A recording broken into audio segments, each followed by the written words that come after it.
Welcome back to our channel. நான் உங்கள் அபு. இன்னைக்கு நம்ம செங்கல்பட்டு தொகுதி வந்திருக்கோம். செங்கல்பட்டு முக்கியமான தொகுதி. செங்கல்பட்டு பஸ் ஸ்டாண்ட்ல இருக்கும். இங்கே வந்து மக்களோட கருத்துக்களை கேட்போம். 2020 வரக்கூடிய தேர்தலில் வந்து யார் முதலமைச்சர் சொல்லிட்டு வாங்க இங்கேயே பார்க்கலாம். இங்கே வந்து டிஎம்கே, டிவிகே, என்டிகே, ஏடிஎம்கே எல்லாம் போட்டிடுறாங்க. எலெக்ஷனுக்கு ஒன்றும் ஒரு 5 நாள் தான் இருக்கு. இந்த கருத்து கணிப்பு ஒன்று வாங்க மக்கள்கிட்ட. யாருக்கு நீங்க ஓட்டு போடுவீங்க? நாங்க சூரியனுக்கு தான். எங்க வயிறாவே சூரியன் தான். சூரியன் தான் போடுவீங்க? என்ன காரணம்? எது சூரியன் போடுறீங்க? எங்க பாட்டன் காலத்துல இருந்து அதே வேலை. யாருக்கும் போக மாட்டீங்க? யாரும் போக மாட்டீங்க? கிடையாது. அந்த சூரியன் எந்த ஓட்டுல இருக்குதோ அதை குத்திட்டு நான் போட்டு வந்துக்கிட்டே இருப்பேன். உங்க சப்போர்ட் யாருக்கா இருக்கும்? எந்த கட்சிக்கா இருக்கும்? விஜய் யார் ஜெயிப்பாங்க? விஜய் ஜெயிச்சா நல்லா இருக்கும் நினைக்கிறோம். உங்க சப்போர்ட் யாருக்காக இருக்கும்? நம்ம ஓட்டு டிவிகே தான். இதான் ஓட்டு போடுவோம். எல்லா பேருக்கு ஓட்டு போட்டு எங்களை ஏமாத்திட்டாங்க சார். உங்களுக்கு எதுவுமே கொடுக்கல.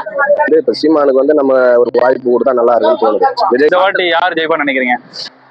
அல்ல எடப்பாடி அவங்க தான் கண்டிப்பா செய்யும். அண்ணா எடப்பாடி. ஆமா. உங்க சப்போர்ட் யாருக்கா இருக்குண்ணா? டிவிக்கு தான்ப்பா. இங்க வெற்றி வாய்ப்பு யாருக்கா இருக்கு? சூரியனு தான். நான் இப்ப வரக்கூடிய தேர்தலில் உங்க சப்போர்ட் யாருக்கா இருக்குண்ணா? டிஎம்கே தான் சார். செங்கல்பட்டு தொகுதி பொறுத்த வரைக்கும் என்னை பொறுத்த வரைக்கும் டிஎம்கே தான். கார்த்திக் தண்டபாணி தான் ஜெயிக்கணும். அவர் தான் ஜெயிப்பார். இந்த வாட்டி உங்க ஓட்டு யாருக்கா இருக்கும்? என்ன சப்போர்ட்டா இருக்கும்? யாருக்கு சப்போர்ட்டா இருக்கும்? இந்த வாட்டி ஓட்டு வந்து இங்க எப்படி இருக்கு? செங்கல்பட்டு தொகுதியில டிஎம்கே கண்டிப்பா ஜெயிப்பாங்களா? சரி, இப்ப நிக்கிற கேண்டிடேட் யாரு தெரியுமா? கார்த்திக். செங்கல்பட்டு தொகுதியில இப்ப யாருக்கு வெற்றி வாய்ப்பு அதிகமா நினைக்கிறீங்க? திமுகவுக்கு தான். செங்கல்பட்டை பொறுத்த வரையும் திமுக தான் வர வாய்ப்பு இருக்கு.